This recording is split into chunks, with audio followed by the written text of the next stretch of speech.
ರಾಜ್ಯದಲ್ಲಿ ಮತ್ತೊಂದು mega deal lakh lakh ಅಲ್ಲ ಕೋಟಿ ಕೋಟಿ ಡೀಲ್ ಆಗ್ತಾ ಇದೆ. ಗೃಹ ಸಚಿವರು ನೋಡ್ಲೇಬೇಕಾದಂತ ಸ್ಟೋರಿ ಇದು. ಯಾಕೆಂದ್ರೆ ಅವರ ಇಲಾಖೆಯಲ್ಲೇ ಆಗಿರುವಂತಹ ಮೆಗಾ ಡೀಲ್, ರಾಜ್ಯದಲ್ಲಿ ಮತ್ತೊಂದು ಮೆಗಾ ಡೀಲ್ ಅನ್ನ ನಾವು ಬಯಲಿಗೆ ಇಳಿತಾ ಇದ್ದೀವಿ. ಲಕ್ಷ ಲಕ್ಷ ಅಲ್ಲ, ಇದು ಕೋಟಿ ಕೋಟಿ ಡೀಲ್ ಆಗಿರುವಂತಹ ಪ್ರಕರಣ. ಗೃಹ ಸಚಿವರು ನೋಡ್ಲೇಬೇಕಾಗಿರುವಂತ ಸ್ಟೋರಿ ಇದು. ಯಾಕೆಂದ್ರೆ ಇಲ್ಲಿ ಮೇನ್ ಆಗಿ ಕಾನ್ಸ್ಟೇಬಲ್ ಆಯ್ತು, ಈಗ PSI ಪ್ರಶ್ನೆ ಪತ್ರಿಕೆ ಮೆಗಾ ಡೀಲ್ ನಡೀತಾ ಇದೆ. ರಾಜ್ಯದ ಹಲವೆಡೆ PSI ಪೇಪರ್ ಲೀಕಿಗೆ ಯತ್ನವನ್ನ ಕೂಡ ಮಾಡಲಾಗಿದೆ. ಈ ಒಂದು ಸಂದರ್ಭದಲ್ಲಿ ರೆಡ್ ಹ್ಯಾಂಡ್ ಆಗೂ ಕೂಡ ಸಿಕ್ಕಿ ಬಿದ್ದಿದ್ದಾರೆ. ಸಿಸಿಬಿ ಪೊಲೀಸರಿಂದ 5 ಏಜೆಂಟರನ್ನ ಬಂಧಿಸಲಾಗಿದೆ. ಗದಗದ ಗಜೇಂದ್ರಗಢದಲ್ಲಿ 2 ಏಜೆಂಟರನ್ನ ಅರೆಸ್ಟ್ ಮಾಡಿದ್ದಾರೆ ಸಿಸಿಬಿ ಪೊಲೀಸರು. ಗುಬ್ಬಿಯಲ್ಲಿ ಬಸವರಾಜ, ಹೋಳಿಯಪ್ಪ, ನಾಗರಾಜ್ನನ್ನ ಬಂಧಿಸಲಾಗಿದೆ. ದಾಳಿ ವೇಳೆ 4 ಏಜೆಂಟರು ಎಸ್ಕೇಪ್ ಆಗಿದ್ದಾರಂತೆ. ಇನ್ನು ಗಜೇಂದ್ರಗಢದಲ್ಲಿ 4 ಏಜೆಂಟರು ಎಸ್ಕೇಪ್ ಆಗಿರುವಂತದ್ದು. ಉತ್ತರ ಕರ್ನಾಟಕದ ಹಲವೆಡೆ ಸಿಸಿಬಿ ಅಧಿಕಾರಿಗಳು ಕಾರ್ಯಾಚರಣೆಯನ್ನ ನಡೆಸಿ ಕೆಲವರನ್ನ ಬಂಧಿಸುವಲ್ಲಿ ಯಶಸ್ವಿಯಾಗಿದ್ದಾರೆ. ತೋಟದ ಮನೆಯಲ್ಲಿ ಹಣವನ್ನ ನೀಡಲು ಡೀಲ್ ಫಿಕ್ಸ್ ಮಾಡಲಾಗಿತ್ತು. ಗುಬ್ಬಿಯ ಬೆಳ್ಳಾವಿಯ ತೋಟದ ಮನೆಯಲ್ಲಿ ಹಣವನ್ನ ನೀಡಬೇಕಿತ್ತು.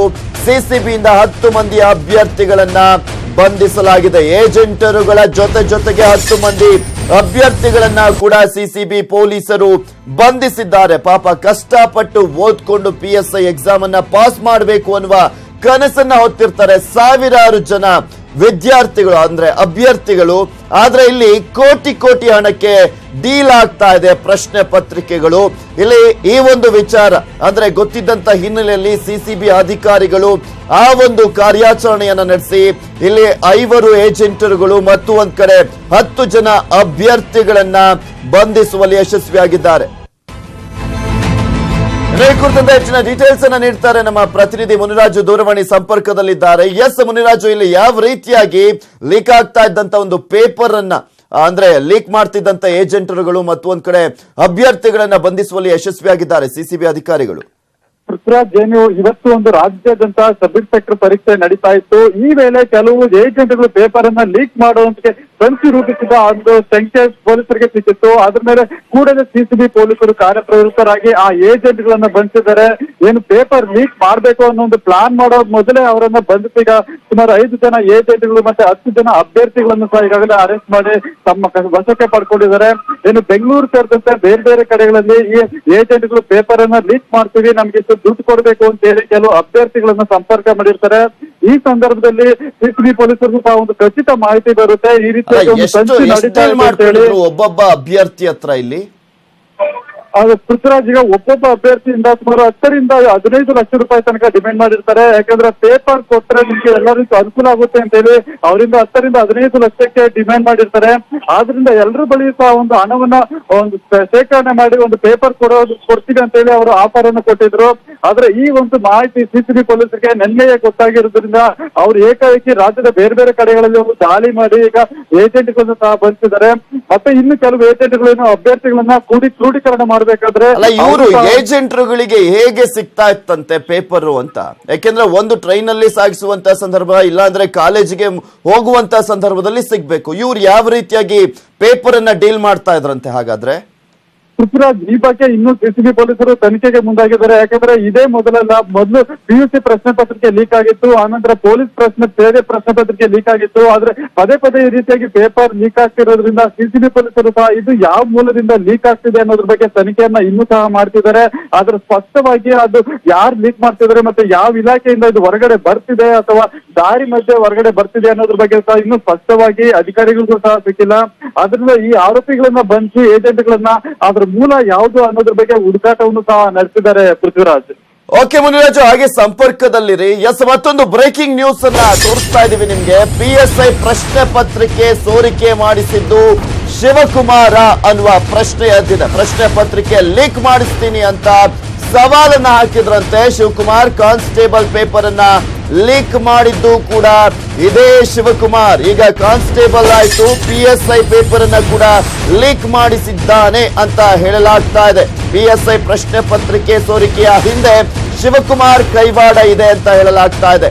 ಇಲ್ಲಿ ಪ್ರಮುಖವಾಗಿ ಪೇಪರ್ ಲೀಕ್ ಮಾಡಿಸಿದಂತ ವಿಚಾರಕ್ಕೆ ಸಂಬಂಧಪಟ್ಟಂತೆ ಈ ಹಿಂದೆ ಕಾನ್ಸ್ಟೇಬಲ್ ಪೇಪರ್ ಅನ್ನ ಲೀಕ್ ಮಾಡಿಸಿದ್ದ, ಈಗ PSI ವಿಚಾರಕ್ಕೆ ಸಂಬಂಧಪಟ್ಟಂತೆ ಆ ಒಂದು ಎಕ್ಸಾಮ್ ನ ಪೇಪರ್ ಅನ್ನು ಕೂಡ ಲೀಕ್ ಮಾಡಿಸಿದ್ದಾನೆ ಈತ ಅಂತ ಹೇಳಲಾಗ್ತಾ ಇದೆ. ಯಾಕೆಂದ್ರೆ ಪೊಲೀಸರಿಗೆ ಚಾಲೆಂಜ್ ಹಾಕಿದ್ದ ಈ ಶಿವಕುಮಾರ್ ಮಾತಿನಿಂದ ಹೈ ಅಲರ್ಟ್ ಆಗಿದ್ರು ಸಿಸಿಬಿ ಅಧಿಕಾರಿಗಳು. ಸೊ ಹೀಗಾಗಿನೇ ಕಾರ್ಯಾಚರಣೆಯನ್ನ ನಡೆಸಿ ಇಲ್ಲಿ ಬಂಧಿಸುವಲ್ಲಿ ಯಶಸ್ವಿಯಾಗಿರುವಂತದ್ದು. ಪೇದೆಗಳ ಡೀಲ್ ಕೈ ಕೊಟ್ಟರು, PSI ಡೀಲ್ ನಮ್ದು ಸಕ್ಸಸ್ ಆಗುತ್ತೆ ಅಂತ ಹೇಳಿದ್ದ. ಸೊ ಇದೆಲ್ಲದರ ಬಗ್ಗೆ ಕೂಡ ಹದ್ದಿನ ಕಣ್ಣನ್ನ ಇಟ್ಟಿದ್ರು ಸಿಸಿಬಿ ಅಧಿಕಾರಿಗಳು. ಸೊ ಹೀಗಾಗಿ ಇವರನ್ನ ಬಂಧಿಸುವಲ್ಲಿ ಯಶಸ್ವಿಯಾಗಿದ್ದಾರೆ. ಸೊ ಇನ್ನು ಇದರ ಬಗ್ಗೆ ಮತ್ತಷ್ಟು ಮಾಹಿತಿಯನ್ನ ಪಡ್ಕೊಳ್ಳೋಣ. ನಮ್ಮ ಪ್ರತಿನಿಧಿ ಮುನಿರಾಜು ಹಾಗೆ ಸಂಪರ್ಕದಲ್ಲಿದ್ದಾರೆ. ಎಸ್ ಮುನಿರಾಜು, ಇಲ್ಲಿ ಪ್ರಮುಖವಾಗಿ ಶಿವಕುಮಾರ್ ಇದೆಲ್ಲದರ ಹಿಂದೆ ಇರುವಂತ ಕೈವಾಡ, ಆತನ ಕೈವಾಡದಿಂದಲೇ ಈ ಒಂದು ಡೀಲ್ ನಡೀತಾ ಇರೋದು ಅನ್ನೋದು. ಪೃಥ್ವಿರಾಜ್, ಈ ಒಂದು ಪ್ರಶ್ನೆ ಪತ್ರಿಕೆ ಲೀಕ್ ನಲ್ಲಿ ಶಿವಕುಮಾರ್ ಹೆಸರು ಯಾವಾಗ್ಲೂ ಮುಂಚೂಣಿಯಲ್ಲಿ ಇರುತ್ತೆ. ಯಾಕಂದ್ರೆ ಆತ ಈ ಮೊದಲು ಸಹ 2-3 ಪತ್ರಿಕೆಗಳನ್ನ ಲೀಕ್ ಮಾಡಿ ಒಂದು ಪೊಲೀಸರಿಗೆ ಸಿಕ್ಕಿದ್ದ. ಆದ್ರೆ ಮೊನ್ನೆ ಪೊಲೀಸ್ ಪೇದೆ ಒಂದು ಪ್ರಶ್ನೆ ಪತ್ರಿಕೆ ಲೀಕ್ ಆದಾಗ್ಲೂ ಸಹ ಒಂದು ಪೊಲೀಸರ ಮುಂದೆ ಒಂದು ಚಾಲೆಂಜ್ ಅನ್ನ ಹಾಕಿರ್ತಾನೆ. ಈ ಪ್ರಶ್ನೆ ಪತ್ರಿಕೆಯನ್ನ ನೀವು ತಡೆದಿರ್ಬೋದು ಅಥವಾ ಇದರಲ್ಲಿ ನೀವು ಸಕ್ಸಸ್ ಆಗಿರ್ಬೋದು, ಆದ್ರೆ ಮುಂದೆ ನಡೆಯುವಂತ ಸಬ್ ಇನ್ಸ್ಪೆಕ್ಟರ್ ಪರೀಕ್ಷೆ ಏನಿದೆ ಅದನ್ನ ನಾನು ಲೀಕ್ ಮಾಡೇ ಮಾಡ್ತೀನಿ, ಯಾವ ರೀತಿ ತಡಿತೀರಿ ನೋಡಿ ಅಂತ ಹೇಳಿ ಒಂದು ಚಾಲೆಂಜ್ ಅನ್ನ ಮಾಡಿರ್ತಾನೆ. ಸಿಸಿಬಿ ಪೊಲೀಸರು ಸಹ ಆತನ ಮಾತಿನಿಂದ ಎಲ್ಲೋ ಒಂದ್ ಕಡೆ ತಬ್ಬಿಬಾಗಿದ್ರು. ಯಾಕಂದ್ರೆ ಈತ ಈ ರೀತಿಯಾಗಿ ಓಪನ್ ಚಾಲೆಂಜ್ ಮಾಡಿ ಪ್ರಶ್ನೆ ಪತ್ರಿಕೆ ಲೀಕ್ ಮಾಡಿದ್ರೆ ಮುಂದೆ ಯಾವ ರೀತಿ ನಮ್ಮ ಪೊಲೀಸರು ಕಾರ್ಯಪ್ರವೃತ್ತರು ಆಗ್ಬೇಕು ಅಂತ ಹೇಳಿ ತಬ್ಬಿಬಾಗಿರ್ತಾರೆ. ಆದ್ರಿಂದ ಆತನ ಮಾತಿನ ಮೇಲೆ ಪೊಲೀಸರು ಸದಾ ನಿಗಾ ಇಟ್ಟು ಆತನ ಚಲನವಲನಗಳು ಮತ್ತೆ ಈ ಪೊಲೀಸರ ಎದುರಿಗೇನೆ ಈತ ಸವಾಲ್ ಹಾಕ್ತಾನೆ ಅಂದ್ರೆ ಇಲ್ಲಿ ಈತನ ಹಿಂದೆ ದೊಡ್ಡ ಜಾಲನೆ ಇರೋದು ಸ್ಪಷ್ಟವಾಗಿ ಗೊತ್ತಾಗ್ತಾ ಇದೆ. ಅಂದ್ರೆ ಅಧಿಕಾರಿಗಳ ಒಂದು ಬೆಂಬಲ ಇಲ್ದಲೆ ಯಾವ ರೀತಿಯಾಗ್ಲೂ ಕೂಡ ಈತ ಪೇಪರ್ ಅನ್ನ ಲೀಕ್ ಮಾಡಕ್ ಸಾಧ್ಯನೇ ಇಲ್ಲ. ಹಾಗಾದ್ರೆ ಅಧಿಕಾರಿಗಳು ಕೂಡ ಇರೋದು ಸ್ಪಷ್ಟವಾಗಿ ಗೊತ್ತಾಗುತ್ತಲ್ಲ. ಖಂಡಿತ ಪೃಥ್ವಿರಾಜ್, ಯಾಕಂದ್ರೆ ಈತ ಓಪನ್ ಆಗಿ ಈ ರೀತಿಯಾಗಿ ಮಾತಾಡ್ತಾನೆ, ಚಾಲೆಂಜ್ ಮಾಡ್ತಾನೆ ಅಂದ್ರೆ ಅದರಲ್ಲಿ ಎಲ್ಲೋ ಒಂದ್ ಕಡೆ ಬೇರೆ ಬೇರೆ ಕೆಲವು ಇಲಾಖೆಗಳಲ್ಲಿ ಒಂದು ಅಧಿಕಾರಿಗಳ ಸಂಪರ್ಕ ಈತನಿಗೆ ಇರಬಹುದು ಅನ್ನೋ ಒಂದು ಶಂಕೆ ಮೊದ್ಲಿಂದಲೂ ಸಹ ಪೊಲೀಸ್ ಇಲಾಖೆಗೆ ಇದೆ. ಮತ್ತೆ ತನಿಖೆ ವೇಳೆಯೂ ಸಹ ಇದರಲ್ಲಿ ಸಾಕಷ್ಟು ಅಧಿಕಾರಿಗಳು ಇನ್ವಾಲ್ವ್ಮೆಂಟ್ ಆಗಿರೋದ್ರ ಬಗ್ಗೆ ಸಂಶಯವೂ ಸಹ ಉಂಟಾಗಿತ್ತು. ಆದ್ರೆ ಎಲ್ಲೋ ಒಂದ್ ಕಡೆ ಇದನ್ನ ಎಂಡಿಗೆ ತಗೊಂಡೋಗೋದಕ್ಕೆ ಪೊಲೀಸರು ಇನ್ನೂ ಸಹ ಆಗ್ತಾ ಇಲ್ಲ. ಅದು ಯಾವ ಮೂಲದಿಂದ ಪೇಪರ್ ಲೀಕ್ ಆಗಿ ಈತನ ಕೈ ಸೇರ್ತಿದೆ ಮತ್ತೆ ಈತ ಹೇಗೆ ಅದನ್ನ ಡಿಸ್ಟ್ರಿಬ್ಯೂಟ್ ಮಾಡ್ತಿದ್ದಾನೆ ಅನ್ನೋದ್ರ ಬಗ್ಗೆ ಇನ್ನೂ ಸಹ ಪೊಲೀಸರಿಗೆ ಅದನ್ನ ಪತ್ತೆ ಹಚ್ಚೋದಕ್ಕೆ ಸಾಧ್ಯ ಆಗ್ತಾ ಇಲ್ಲ ಅಂತ ಹೇಳ್ಬೋದು. ಮತ್ತೆ ಈಗಾಗಲೇ ಈಗ ಓಪನ್ ಚಾಲೆಂಜ್ ಮಾಡಿದ್ರಿಂದ ಮತ್ತೆ ತನಿಖೆಯನ್ನ ಮುಂದುವರೆಸಿದ್ದಾರೆ Prithviraj. Okay, thank you Muniraju ನಿಮ್ಮೆಲ್ಲ ಡೀಟೇಲ್ಸ್ಗಾಗಿ.